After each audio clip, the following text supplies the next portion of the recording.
Boom, chakalaka, chakalaka, chakalaka. Boom.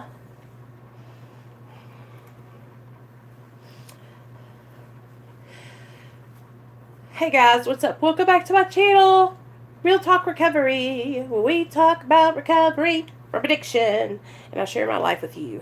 So, I don't know what time it is. It is... What's up, Jamie? What's up, girlfriend? Okay. Hey, guys. Hey, Annie. Hey, Amber. Hey, y'all. Good job, Annie. Okay. So we'll let everybody get here. I don't know how many people are going to come. You guys know how it is. It fluctuates.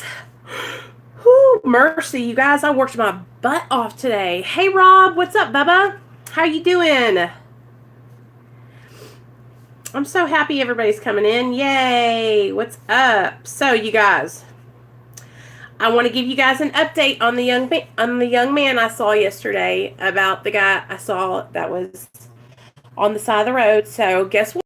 I was really starting to wonder if he was going to ever get back to me, because yesterday he was with somebody and then he said he would call me back. Hey, Stinkbait.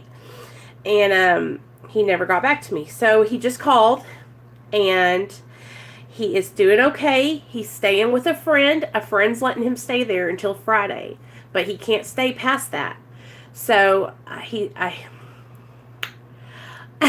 you want one? Well, let me put your name down on the side. You have to be dedicated to me now, Rob. You can't be going around flip-flopping. Okay, so Stinkbait.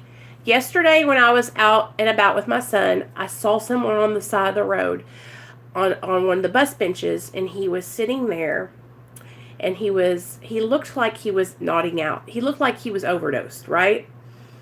And so it was bad enough to where my son saw him because we were at the stoplight, and then a guy was sitting right here on the bench, the bus stop. And so I pulled over to check on him. And I went over to check on him, and I said, "Hey, man, are you all right? My name's Nicole DeMeo." And that's when he looked up and he said, "Michelle's sister?" And I said, "Yeah." And it was a guy I went to school with from kindergarten to 12th grade. I'm not going to say his name on here because I don't want to break his anonymity, because he was in a really bad way, you guys. But I stopped and I gave him my cell phone number, and he gave me his, and I gave him a little bit of money to go get something to drink, because he was sober, you guys. He's going to the methadone clinic, so he was just crying. He had his head hang down, and he was sobbing. And that's when he started, and he was just crying, and he grabbed my hand, and he was holding my hand. "Hey, Liz." And I told him, I started crying because I remember what that was like. And so, whew, mercy. I told him, I said, "I'm going to help you. You're going to be all right." And I called him yesterday, and he said he was over at his friend's house and he'd call me back, and he didn't call me back. And I thought, oh, well, I hope he's okay. Well, he just called, you guys, and he said, "Hey, I'm looking for a place to live, a chemical-free living, chem-free, halfway house. Do you know anywhere?" He said, and he's been calling around to places. And so I've got my feelers out, and I called one of my friends that's in recovery, this guy, and I asked him if he, knew anybody. So I'm waiting on him to text me back and send me some phone numbers. And I'm going to call this guy. I'm going to call this young man and give him all those phone numbers. But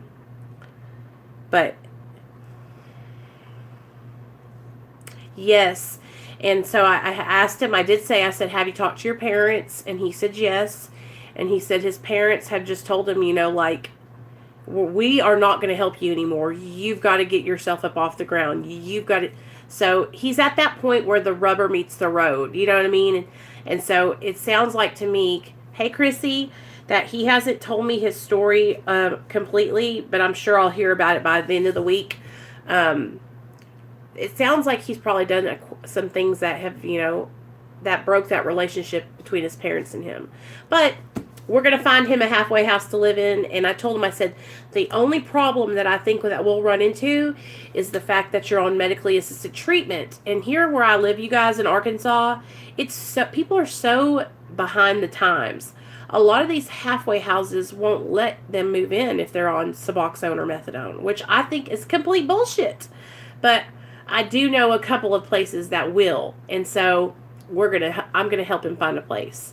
And so I told him, I said, man, just please stay in contact with me so that way I know you're okay. And I gave him my sister's number because my sister wanted to talk to him and tell him, you know, that that was her, my sister and him are the same age. And so when they were like in 3rd grade, he goes, your sister was my first girlfriend. And I was just like, oh Lord, whose girlfriend was she not? My sister was a little hoochie mama back in the day. And so that's the update on him. We're working on getting him into a chemical-free living facility, halfway house. And I talked to him about going to meetings. And I told him, I said, listen, the recovery community here in Little Rock is so good. Like, we have some really good people. And everybody, like, the AA and NA groups here, you guys, are solid. Like, they're just good people. And I told him, I said, you know, me and Neil, like my husband, I told him, I said, me and Neil, if we go to a meeting, we'll come pick you up and you can go with us, you know. And Neil is just so awesome. He understands. Because, I mean, I came home yesterday after talking to this guy, and I was crying. Like, his desperation, you guys, I just felt it. You know, I felt that desperation to my core. And so I remember what it felt like to be that desperate and to feel so alone. And that's one of the things I will never forget about active addiction. I don't ever want to go back to that feeling to that alone desperation, you know? You guys, that was a gift. This is what I feel like. Speaking of gifts, I feel like yesterday, seeing him was a gift that God was showing me. Because sometimes it's easy to get far away from where you used to be. Sometimes it's easy to forget what it was like. Do you understand? Sometimes life will be going so good and things are happening. My life, like, I have you guys, the channel, I have everybody, right? And things will be going so good that it's easy to forget what it was like back then. And what happens sometimes, you guys, is that false sense of confidence, that pride, and that ego. Sometimes it sneaks up on me sometimes when life is going good. Right? It's okay, Amber. We love you, girl. Sometimes it's easy when life is going good and it's easy to forget. So I feel like yesterday was a gift that God was giving me because I needed to remember what it was like. And so just being there with him on the side of the road on that bus bench and him holding my hand. You know, I hadn't seen this person in 20-something years, you guys. That's how many years it's been. And he grabbed my hand. And I was crying and he was crying. And I thought, I don't ever want to be like this again. And I needed to see that. I needed to be reminded of how horrible it is. I'm sure we were a sight to see with all the people driving by because I was just standing there crying and he was crying. And so today when he called, I literally just got off the phone with him. He goes, I'm telling you, Nicole, he goes, that was a God thing yesterday. He goes, what are the chances of me seeing you? You know, and I was like, man, I'm telling you, I said, that is God. That's your higher power. He is crying out to you and he's telling you, come home, come home. You know, I got you. I think that when we're all in active addiction and we're going through that madness, I feel like times like that, like that situation with this young man, will happen when our higher power is trying to pull us back to show us to get back on track. And I feel like it was a God thing for him, and it was a God thing for me too, because every now and then, you guys, I just need to remember, I need to be reminded of what it was like. because sometimes, like I said, it's just easy to forget. So, anyway, good reminder. Thank you, power, because I needed to remember. You know what I mean? Life is good for me right now, you know? And so this is the time for me. A lot of times life will be going great, and I'll almost like, it's just, I needed to be reminded. Hey, buddy. So, we are on the second part of Bill's story, you guys. And what I'm going to do is I'm going to read back a little bit, so that way, about 2 paragraphs up. What? Look at Saturday, Daddy. It's okay. I'm good. Okay, go ahead. I'm reading the Bill story, boy. I'm going to read up a little bit, a couple paragraphs, so that way we can remember where we were at. So if you guys are just joining us this week, we are reading through the first 150 pages of the big book. 2 weeks ago, we started out on Hey Bethany on the doctor's opinion. Last week, we read the first half of Bill's story. And now, this week, we're going to read the second half of Bill's story. And then we'll discuss it. And you guys, while we're reading it, I'll probably talk about whatever I'm feeling, because y'all know how I am. I like to commentate as I go through it, because it just gets me excited. So, Alexander, you can stay in here if you're silent as a little bee. You got to be so silent, okay? Daddy, look. Do you hear me? Yes. You have to be silent, or I'm calling the silence. Okay, so here we go. So we're going to go up to the top paragraph. He says, okay, out of here. Cool. Back, come on. Bye, you two. Bye, Mommy. Okay, so he says, okay, so Bill is talking about his friend. So his friend has just come over, Ebby. He says, my musing was interrupted by the telephone. The cheery voice of an old school friend asked if he might come over. Page 9. He was sober. I do what? It was years since Boy, What? get the stepping. It was years since I could remember his coming to New York in that condition. I was amazed.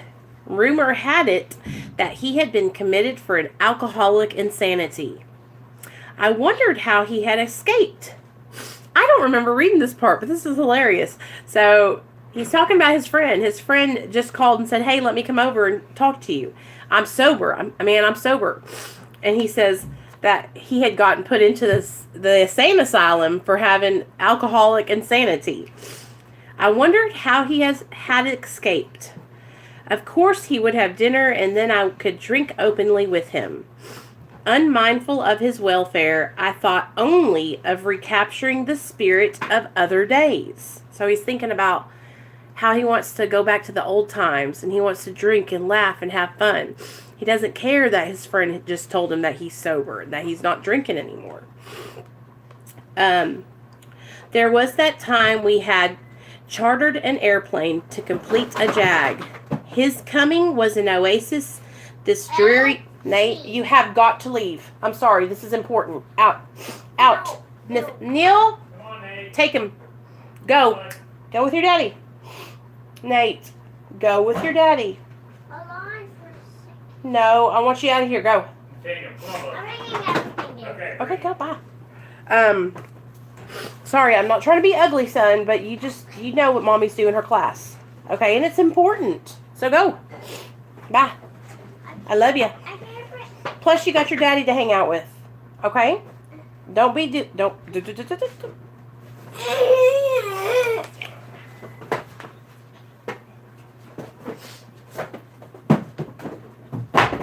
Bye.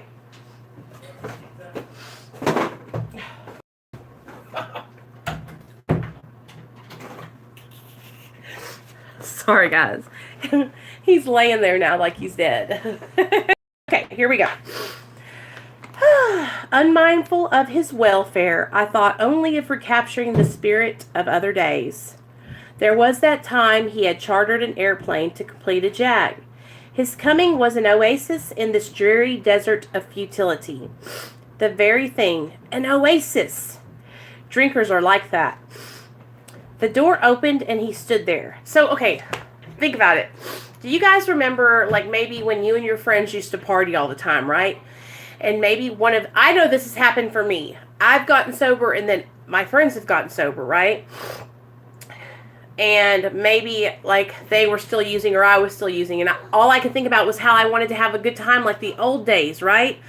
How I wanted to party and let loose and just kind of like live back in those days where we used to kick it and have a good time. This is what Bill's doing. He's going, oh, my friend, I remember those times when we used to have such a good time. We would drink until the sun came up, right?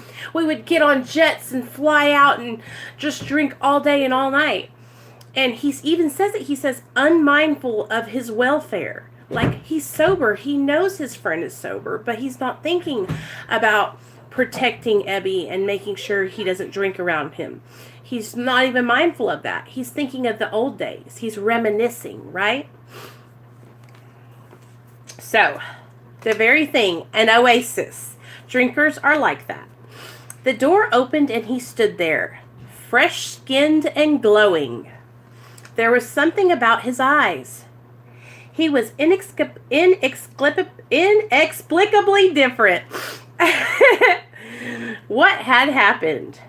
I pushed a drink across the table. He refused it. Disappointed but curious, I wondered what had gotten into the fellow. He wasn't himself. Come, what's all this about? I queried. He looked straight at me. Simply but smilingly, he said, I've got religion. Mommy. I was aghast. See, this is where we left off. I was aghast. So, that was it. Last summer, an alcoholic crackpot. Now, I suspected a little cracked about religion. He had that starry-eyed look. Yes, the old boy was on fire, all right. But bless his heart, let him rant. Besides, my gin would last longer than his preaching. So, Ebby is just like excited about life. He's sober and he's happy to be sober. He's found religion, okay? And Bill is not down for all that. You know, he's like, okay, whatever. You can just keep on talking about God and I'm going to drink my gin, honey. So here we go. Nathaniel, I'm going to get... Nathaniel, if I have to get the switch after you... I don't have a switch. I just need to get my glove. No. What? Okay. But, so we're going to go on. So he says, besides, my gin would last longer than his preaching. But he did no ranting. In a matter-of-fact way, he told how two men had appeared in court, persuading the judge to suspend his commitment. So, two people showed up in the court while he was getting committed to the insane asylum and persuaded the judge to suspend his commitment. They had told of a simple religious idea and a practical program of action. That was 2 months ago, and the results was self-evident. It worked. He had come to pass his experience along to me, if I cared to have it. I was shocked, but interested. Certainly I was interested. I had to be, for I was hopeless. He talked for hours. Childhood memories rose before me. I could almost hear the sound of the preacher's voice as I sat. On still Sundays, way over there on the hillside, there was that proffered temperance pledge I never signed. My grandfather's good-natured contempt of some church folk and their doings. His insistence that the spheres really had their music, but his denial of the preacher's rights to tell him how he must listen. His fearlessness as he spoke of those things just before he died. These recollections welled up from my past. They made me swallow hard. So he's remembering back to when his granddad was in church and they were preaching and he was like, I'm not going to listen to that, right? And so this is making him remember. He's like having, you know, like how when you hear something and you get that frog in your throat and you swallow it down because you're about to cry when something just really touches and tugs at your soul. That wartime day in old Winchester Cathedral came back again. I had always believed in a power greater than myself. I had often pondered these things. I was not an atheist. Few people really are, for that means blind faith in the strange proposition that this universe originated in a cipher and aimlessly rushes nowhere. My intellectual heroes, the chemists, the astronomers, even the evolutionists, suggested vast laws and forces at work. Despite contrary indications, I had little doubt that a mighty purpose and rhythm underlay all. How could there be so much of precise and immutable law and no intelligence? I simply had to believe in a spirit of the universe who knew neither time nor limitation. But that was as far as I had gone. So, excuse me, my nose is running. Krissy, this is for you. So, he's talking about how he's not an atheist. He believes in a power greater than himself. And he says it. I simply had to believe in a spirit of the universe who knew neither time nor limitations. But that was as far as I had gone. So that was as far as he had gotten in his believing of a power greater than him. With ministers and the world's religions, I parted right there. When they talked of a God personal to me, who was love, superhuman strength, and direction, I became irritated, and my mind snapped shut against such a theory. To Christ, I conceded the certainty of a great man, not too closely followed by those who claimed him. His moral teaching most excellent. For myself, I had adopted those parts which seemed convenient and not too difficult. The rest I disregarded. The wars which had been fought, the burnings and chicanery that religious dispute had Nathaniel, stop. The wars which had been fought, the burnings and chicanery that religious dispute had facilitated, made me sick. I honestly doubted whether, on balance, the religions of mankind had done any good.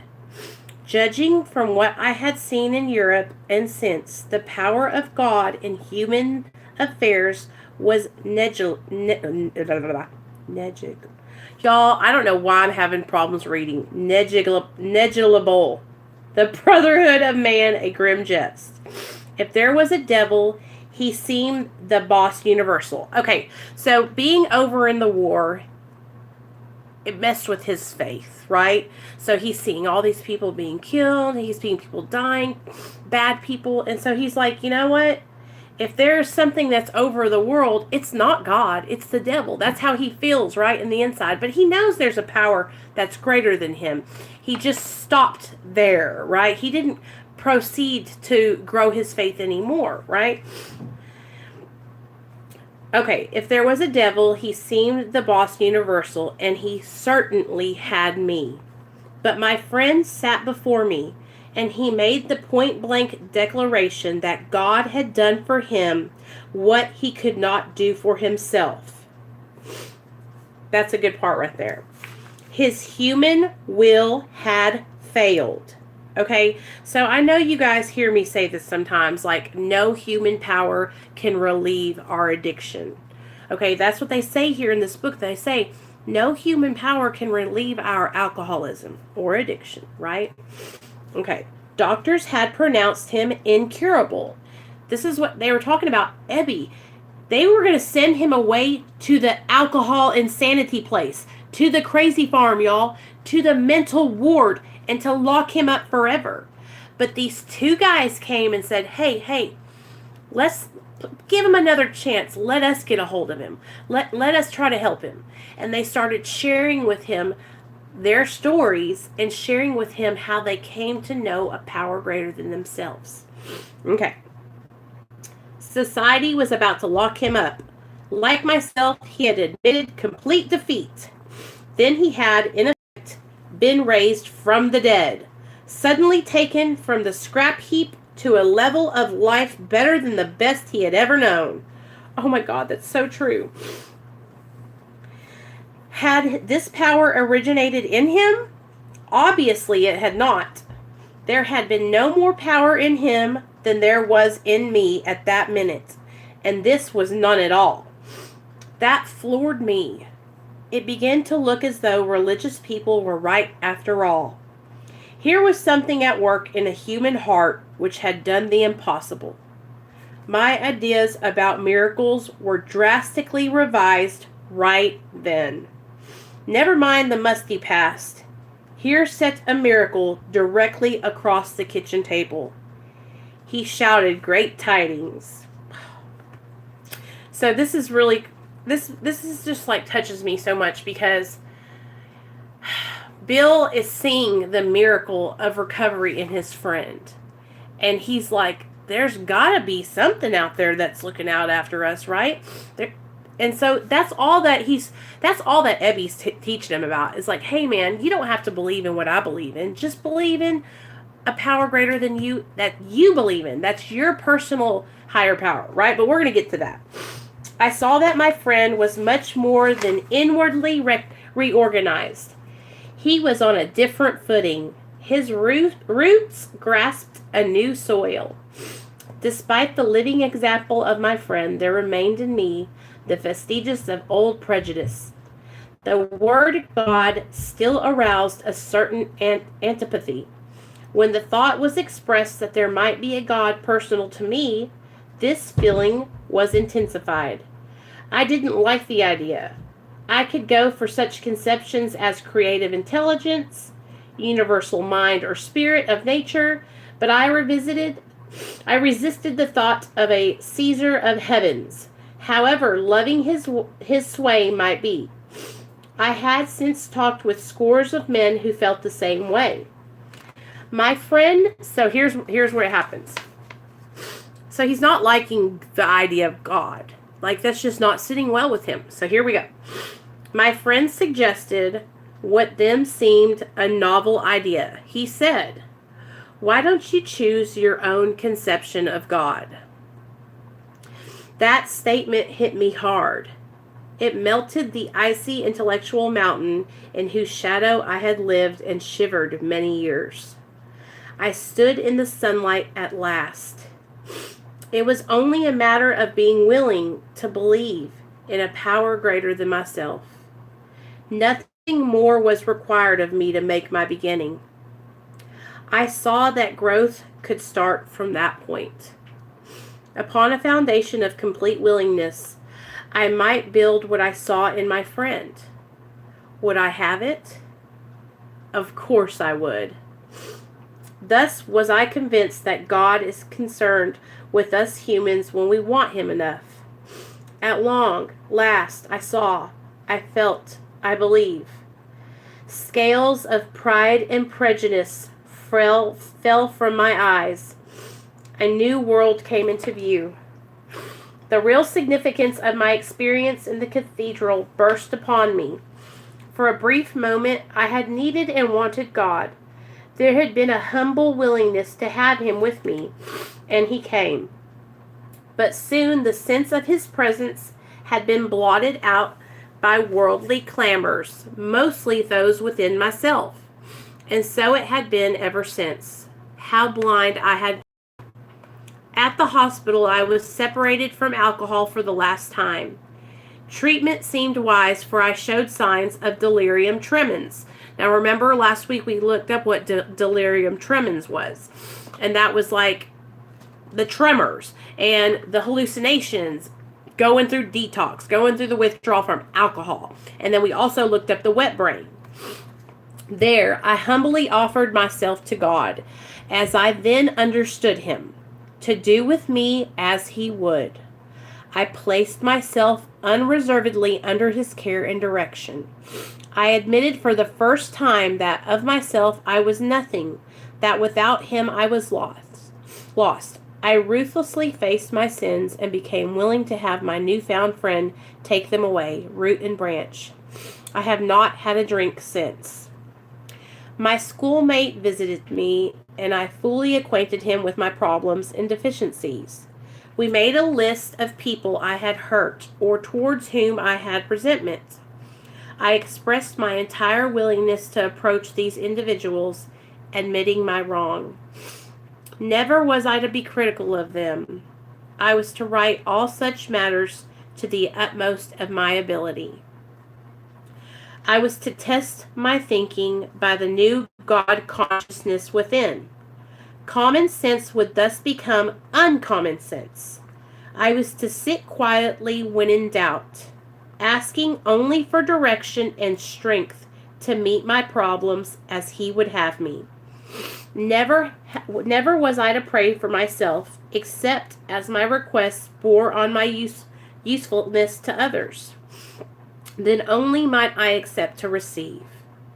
But that would be in great measure. My friend promised when these things were done, I would enter upon a new relationship with my Creator, that I would have the elements of a way of living which answered all my problems. Belief in the power of God, plus enough willingness, honesty, and humility to establish and maintain the new order of things were the essential requirements. Simple, but not easy. A price had to be paid. It meant destruction of self-centeredness. I must turn in all things to the Father of Light, who presides over all of us. These were revolutionary and drastic proposals, but the moment I fully accepted them, the effect was electric. There was a sense of victory followed by such a peace and serenity as I had never known. There was utter confidence. I felt lifted up as though the great clean wind of a mountaintop blew through and through.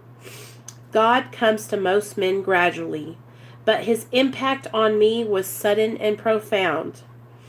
For a moment I was alarmed and called my friend, the doctor, to ask if I were still sane. He listened in wonder as I talked. Finally he shook his head saying, "Something has happened to you and I don't understand. But you had better hang on to it. Anything is better than the way you were." The good doctor now sees many men who have such experiences. He knows that they are real.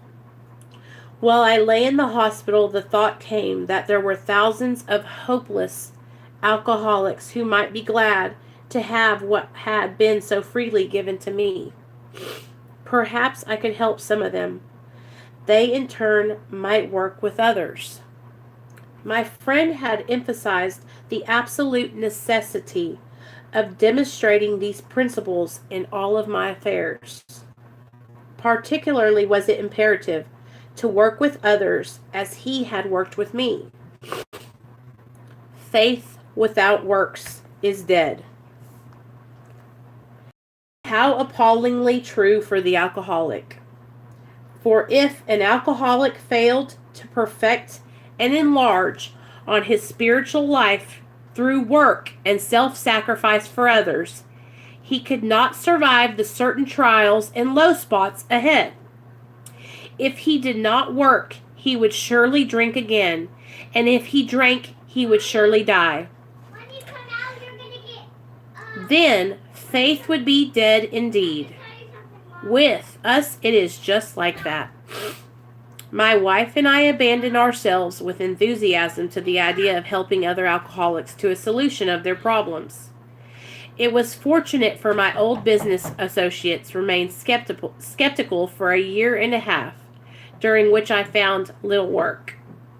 I was not too well at the time and was plagued by waves of self-pity and resentment. This sometimes nearly drove me back to drink.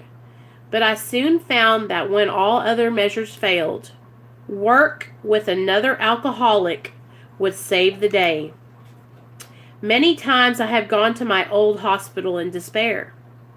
On talking to a man there, I would be amazingly lifted up and set on my feet. It is a design for living that works in rough going. We commenced to make many friends, and a fellowship had grown up among us, of which it was a wonderful thing to feel a part of. The joy of living we really have, even under pressure and difficulty. I have seen hundreds of families set their feet in the path that really goes somewhere, have seen the most impossible domestic situations righted, feuds and bitterness of all sorts wiped out. I have seen men come out of asylums and resume a vital place in the lives of their families and communities. Business and professional men have regained their standing. There is scarcely any form of trouble and misery which has not been overcome among us. In one western city, its environs, there are 1,000 of us and our families. We meet frequently so that newcomers may find the fellowship they seek. At these informal gatherings, one may often see from 50 to 200 people. We are growing in numbers and power. An alcoholic in his cup is an unlovely creature. Our struggles with them are variously strenuous, comic, and tragic. One poor chap committed suicide in my home. He could not or would not see our way of life. There is, however, a vast amount of fun about it all. I suppose some would be shocked at our seemingly worldliness and levity. Levity is importance. But just underneath there is a deadly earnestness.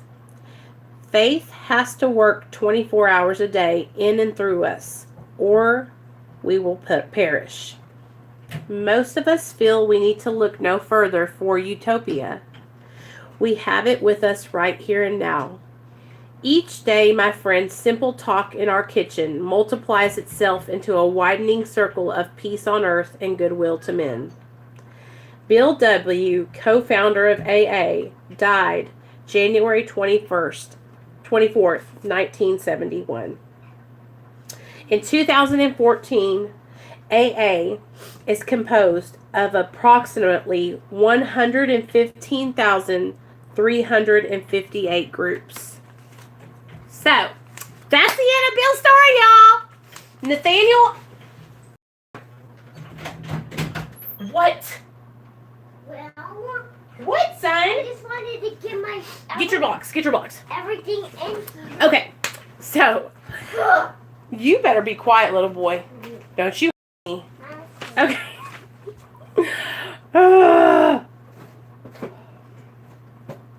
I want to read a certain part to you guys because this is what really, I just, every time I read it, you guys, I want to cry because it's just so true. Okay, so here we go. I was not too well at the time and was plagued by waves of self-pity and resentment. So he was having problems finding jobs because he had a bad track record, right? And a lot of us can relate to that because a lot of us have bad track records with jobs, right? I know for me, when I was first getting sober, you guys, I had such a bad job history. I would have jobs, but I had so many because I would lose them so quickly, right? Especially after my last job that I had for about 3 years was at Kroger. And that was an amazing job and I did so well. But after that, I started falling off and my jobs would be very short and 12, 13, 14 jobs in a year waiting tables. Okay, so he says, I soon found that when all other measures failed, work with another alcoholic would save the day. Many times I have gone to my old hospital in despair. On talking to a man there, I would be amazingly lifted up and set on my feet. It is a design for living that works in rough going. We commenced to make many fast friends, and a fellowship has grown up among us, of which it is a wonderful thing to feel a part of. So, feeling a part of, yes, the fellowship. So, back on page 13, I wanted to outline some stuff to you. So, at the beginning of page 13, he says the step 2 prayer, and it's kind of it's crazy because I was like, wow, so he says, there I humbly offered myself to God, as I then understood him to do with me as he would. I placed myself unreservedly under his care and direction. I admitted for the first time that of myself I was nothing, that without him I was lost. I ruthlessly faced my sins and became willing to have a newfound friend take them away, root and branch. I have not had a drink since. So, and then he says, my schoolmate, Ebby, visited me, and I fully acquainted him with my problems and deficiencies. We made a list of people I had hurt or toward whom I had felt resentment. That was a step forward. I expressed my entire willingness to approach these individuals, admitting my wrong.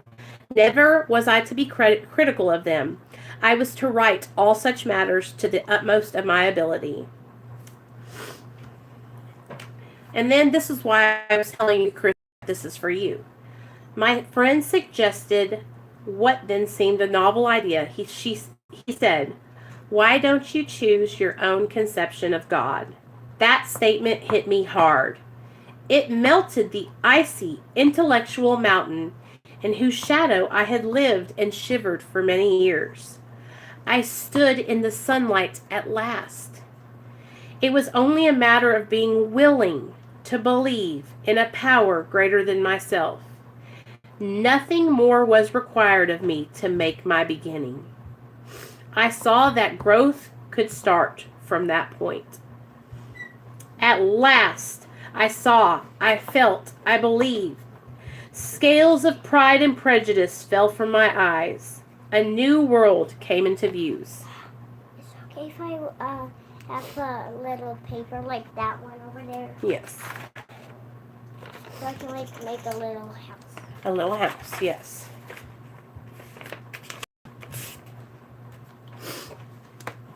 So, sorry I was a little distracted there, but you know, I had my beautiful son over here. Y'all, I don't know if y'all could hear him, but he was going, ma, ma, on the door.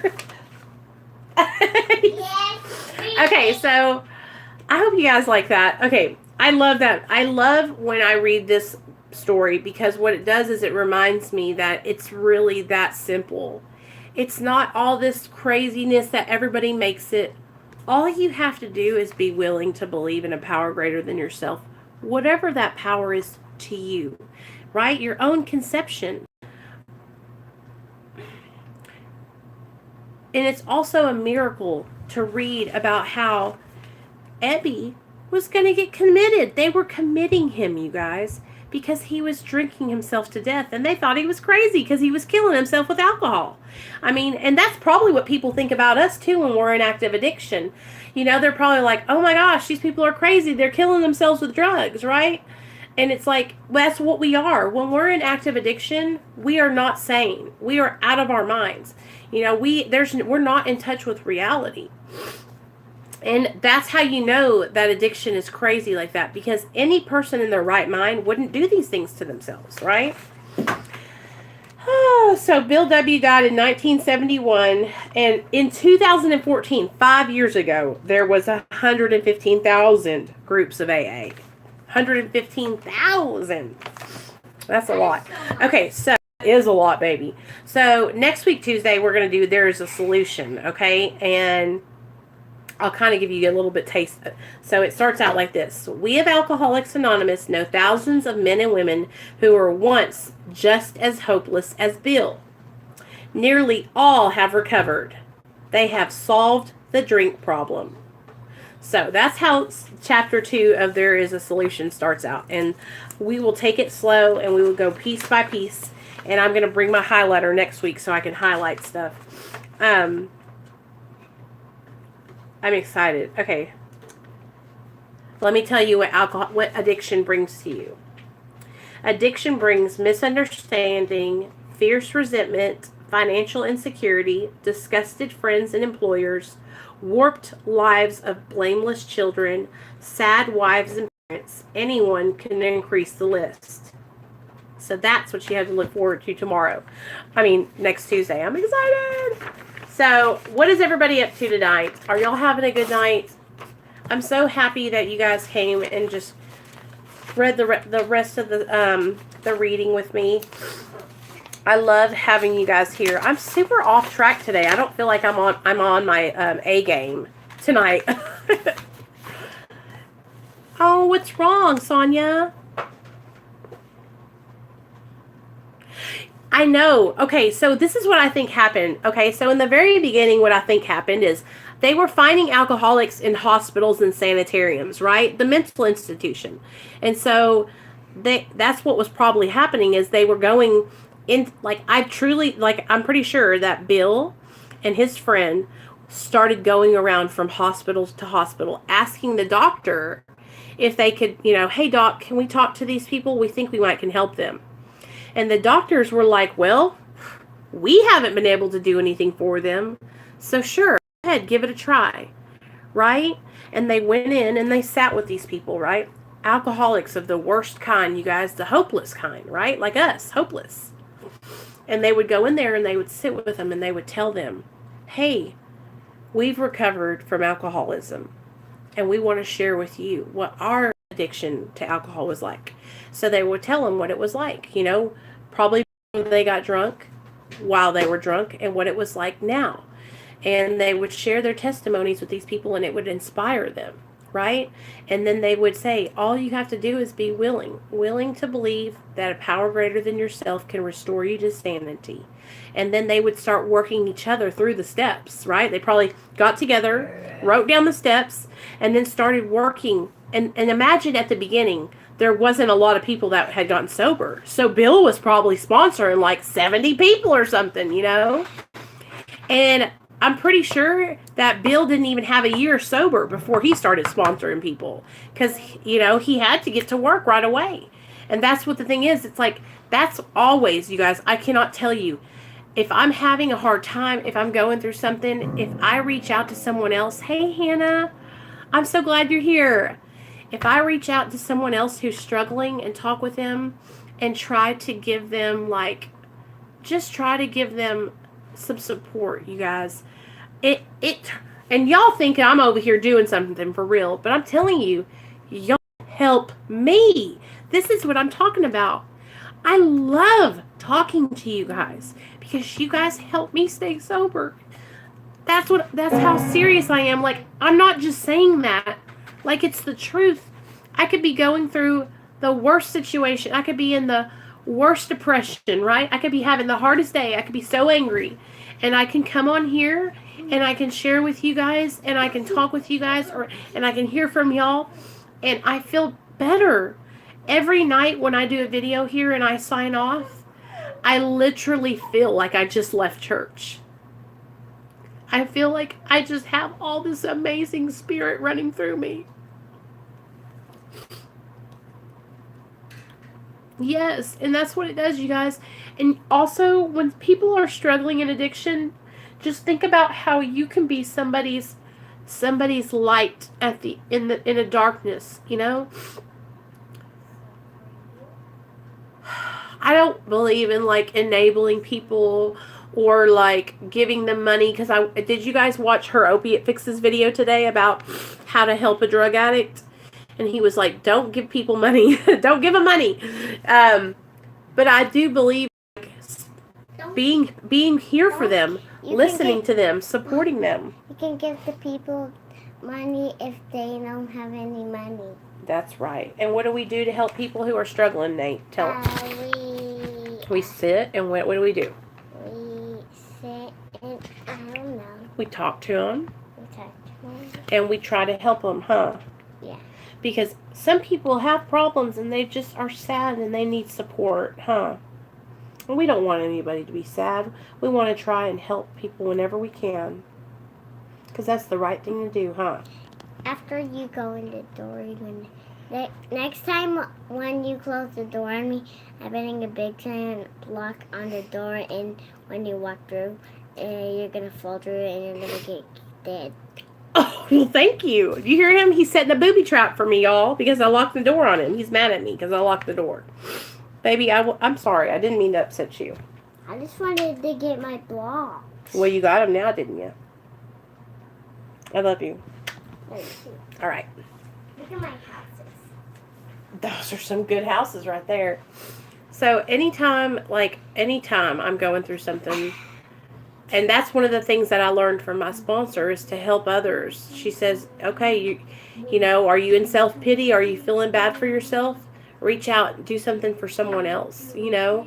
Because for me, as an addict and alcoholic, I automatically, you guys, focus on that I'm selfish, you know? Inside, I automatically think of how I'm feeling and how I'm struggling, right? But when I do this program and I work and I live by these principles, then I try not to be selfish, you know? In a perfect world, I would never be selfish. But I'm human and I struggle, you know what I mean?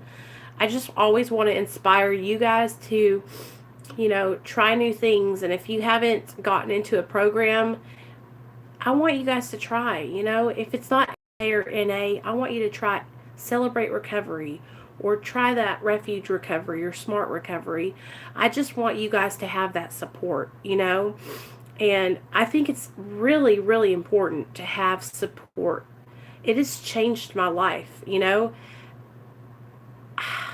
Having other women to talk to that know what I've been through and understand me, it's just given me so much. It's given me so much, I can't even give it all back. You know what I mean? Like, it's just helped me so much. And that's why I try to, like, really stress that to you guys. Like, it's just so important to open up and be willing, right? Just be willing to try things that you've never tried before. You know, it can't hurt.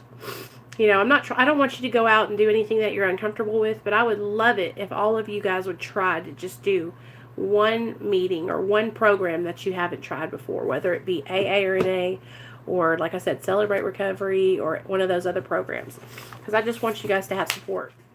Now, you know, on Friday night we're going to do the MAT support group, and I don't know what you guys want to talk about. Yeah, Sonia. So, okay, what did we talk about last week? Okay, so I don't know what we should talk about this Friday, guys. And you guys, I want you to know, like, I love talking to you. I called some of you guys today, and then I talked to a couple people this morning before I came into work, and it just started my day off on the right foot, you know, being able to be there for you guys and help you guys when you're struggling. It really does. It just changes my life, and I'm just so grateful to be able to do that today, because there was a time, you guys, where I wasn't able to do anything like that. I was in my active addiction, and I was struggling to even have any little granule of hope. You know, I had no hope. I couldn't see the light at the end of the tunnel. Do you know? And so now that I can see the light and I'm traveling down the tunnel, I feel like I got to show you guys where the light is too. I'm like, come over here, come see this light, you know, because somebody did that for me and it helped me so much. And so anything I can do on here to help you guys, I love doing it. I love doing this. Now tonight, I got a little thrown off because I had Nate up in here acting like a donkey and stuff, but you know, that's going to happen sometimes. Hashtag mom life. You know, I was hoping that he'd be up there with his daddy so he wouldn't but it's okay. We got back on track, and then I was having problems reading, and then I was just like, oh my God, what is wrong with me? You know, but I'm going to, when I get off here, I'm going to check my text messages and see. I know it is. I know. You know what? And I'm telling you that it's there, though. And listen to me, I was the same way, girl. I would wake up every morning and I just wanted to die. I was like, oh, I'm alive. I'm not dead, you know? Yes, Sonia. Yes, me too. And I got to a point where I was like, I actually was envisioning my death. I was envisioning that people were going to find me with a syringe hanging out of my arm. You know, and I was like, well, you know that, and that's kind of what that made me realize I was in a bad spot when I just started to not care, you know, and I don't want, if I can help you to get out of that not caring, then that's what I want to do. I want to help you come out on the other side and say, you know what, I do care. I don't want to die that way. I don't want to live my life like that, you know. it's a process, you guys. It's a process. And so it's not going to happen overnight, you know, and I'm never going to push you too hard. I just want to encourage you guys and encourage you guys and encourage you guys, you know, because it can be done. And for those of you that are struggling, like, that's why I'm so pro medically assisted treatment, because I would rather you get on Suboxone or methadone and have a chance at recovery and living than to be shooting up and die, to be snorting or smoking heroin and die, right? Going back and forth over and over and mixing up with medically assisted treatment. That's a good one. That's a good one. Yes, Sandra, yes. So like being on medically assisted treatment and still relapsing and then mixing other meds with it, which is so dangerous, you guys. That's why I worry about a lot of you. I don't want you, like, I just worry so much. I worry, and then I remember myself when I was in active addiction, and I was like a cat with 9 lives, you know? But still, that doesn't mean that everybody is the same. Like, that's one of the things that's the scariest thing for me, you guys, is knowing that I have you here and that I'm talking with you guys and I'm building relationships with you guys, and then knowing that one day I could get a phone call that one of you is dead. And I don't want to have to find out that one of my people's dead. You know what I mean? Like, I don't want to have to know that. I just hate that. But that's how addiction is. It doesn't care. Addiction is so strong that's what will happen to us, you know? It just scares me, you guys.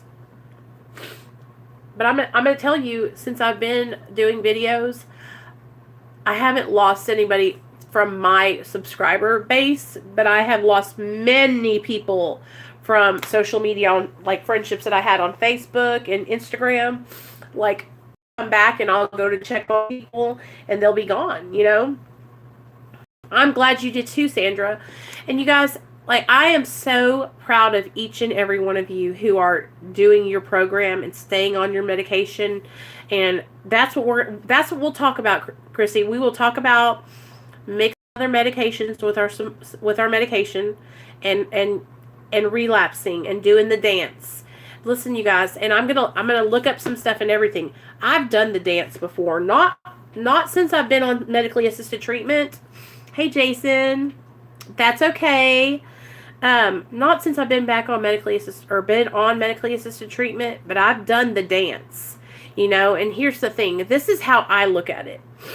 I would rather you be on medically assisted treatment and do the dance and come back and realize, hey, I can't do this dance anymore, and get sober and stay on medically assisted treatment or whatever you do, than to die. And so I always feel like, you know, some people, what happens to you guys is like the willingness is just not there at first, right? Like, they want to change, but they kind of don't want to, but they want to change, but they still got these drugs over here to do. And it's like a, you know, and sometimes we just need that extra little push over the edge, right? And so I hope that I can be that extra push for some of you guys, because I know that's what happened to me. I needed the push. Hey, Zach. I know. Yes, and that really worries me, you guys. Like, my doctor at my clinic, you guys, he will not, he won't, if you get prescribed benzos, you can't get Suboxone from him. He can prescribe it to you. I mean, if you pop hot for benzos in our clinic, like, they're not going to get rid of you right away, but if you don't if you don't start passing drug screens, then they will take you off medication. You won't be able to have the medication anymore. Like, he is so serious about that at our clinic. Like, it's just I mean, everybody knows it's a no-go if you're on benzodiazepines. Like, that he doesn't want you to, he tells us, he's like, you can die, right?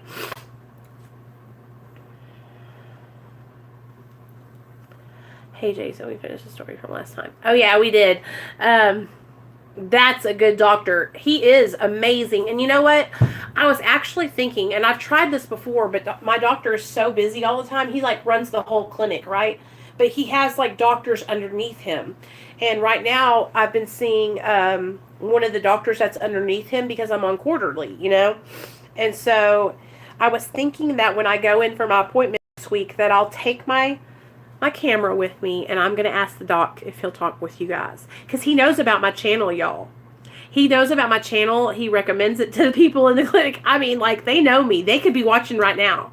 Hey, guys. But I was thinking, what if I asked him if he would do that? I bet you he would. And we could just ask him those questions. Like, I would ask him questions that you guys always ask about. And so, hey, what's up, Deep in the Streets? I left a comment on your video for you and your girlfriend or wife. And I said, anytime you guys need any support, we got you over here on Real Talk Recovery. And we support you. Oh, no. I go there once every 3rd month, Zach. I only have to go once every... Yeah, I go like 1, 2, and then the 3rd month I go. So I get a prescription for 90 days.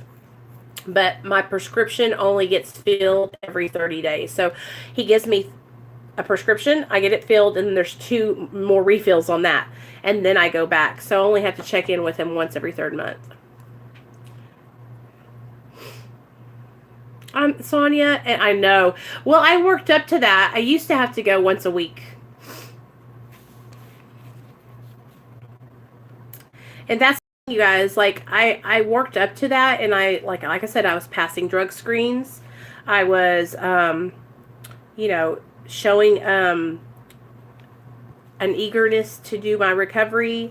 I got a sponsor. I started going to meetings.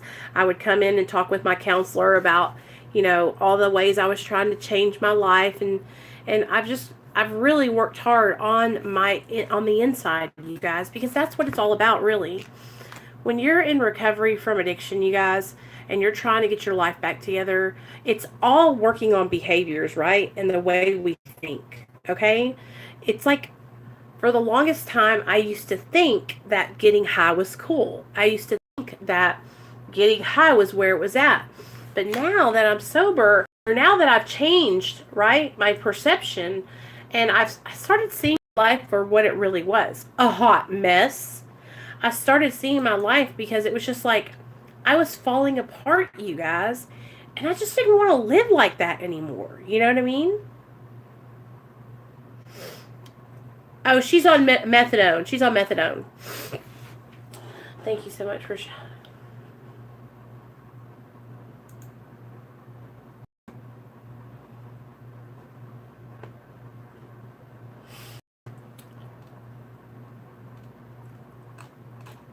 So, anyway. It's okay. Yeah, we have all different people. People are all on different medications.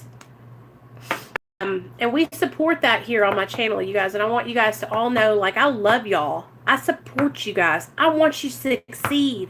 I want you to stay sober and be happy. That's what I want. I want you to get your lives together and be happy. You know why? Because you deserve it. You deserve it. You deserve to have happiness. You deserve to have a full life. You deserve to have your kids. You deserve to have your husband, your wife, your old lady, whatever. I want you to be happy. I want you to feel good on the inside and not need substances to make you feel better, right? We take home the first week. I guess they were lenient. Yeah, it's different, you know, everywhere. Here, I live in Arkansas, and so I really had to work up to getting my prescription. Because when we first started going, what they would do... Ooh, I'm smearing makeup all over my face. Well, when we first started going, they would just kind of like... they would dose us on Suboxone at the clinic. Yes, we deserve happiness and recovery. But I like it... Let me see. I like it better that way. I needed someone giving me the medication. Right. It's and it does help at the beginning, you guys, to get, like, stabilized, you know? Oh, well, baby, I got you, Zach. And I have been waiting on your email, fool. You hadn't emailed me. And you know, I always look forward to your guys' emails. And you know what, baby? I'll be your mom. I got a 4-year-old, so you're young enough. I could probably be your mom too. I'm 37, so I could have had you when I was like 16. What are you, like 21 or something? So yeah, you guys, I'm your big sis, I'm your mom, I'm your granny, whatever you want to call me. I just want you guys to, I just want to help you guys, okay? And I'm trying to just be there and help you guys to stay positive, to stay focused on recovery. You don't need that dope life. Listen to me. You don't need that shit, okay? You don't need that life. Those people that you used to hang out with, they don't want nothing good for you. They want to take you down through there. Those people you used to get high with, man, I'm telling you guys, if you keep going with them, you're going to be dead. And they're going to be fucking running around somewhere else, forgetting all about your ass. Oh, I will tell you guys story times. I have so many, I could tell them to you all day long. Tomorrow is Wednesday. Tomorrow I'm going to upload another prison story time. Aw, I love you too, bud. I love you, Zach. You're just a sweet boy. And I just want you to be okay. You know, I want you guys to be happy. I want you to be happy, joyous, and free. I know, doesn't it feel good, girl? I know how that feels. I remember when I first started peeing clean, because it took 45 days for benzos to get out of my system, you guys. And I was just like, it was crazy. And it took, like I said, almost 2 months. And when I finally got my clean pee test, I was like, hey. All right, I'll see you later. Have a good night. What was I going to tell you guys? So, tomorrow I'm going to upload a prison story time. I know you guys love those story times. I know they're fucking hilarious. I think what I'm going to talk to you guys about tomorrow is, you know, I never hooked up with any girls in prison. There was a lot of girls that did that, though. And there were some girls that were just like, they were lesbians, so of course they were hooking up with each other, right? Did you guys go check out Joy's channel that I shared the other day? She's got some good stories from prison. Her name is Joy Jackson. Go check her channel out. She's pretty cool. But I'll upload some more stories tomorrow. And I love you guys. Thank you for supporting me. I really, really appreciate it. If there's any ladies on here that, you know, need any extra support, you can always email me. We have the Patreon support group, and that's going really good. I'm only going to take 2 more girls, and then I'm shutting it off because I don't want to get too many people in there, and then it just won't be conducive for our recovery. You know what I'm saying? But I love you guys. I hope you have a great, great, great night. I will see y'all tomorrow because I'm going to upload a prison story. Y'all be looking out tomorrow morning for a short little video. It'll be like just a morning meditation, motivation to get your day started. I'm going to try and upload a video Mondays, Wednesdays, and Fridays for motivation. And it'll be early in the morning, so it probably won't have my face on it, okay? But it'll be me speaking, okay? And it'll be telling you to get your butt up, get your ass out of the house, and go get your recovery, okay?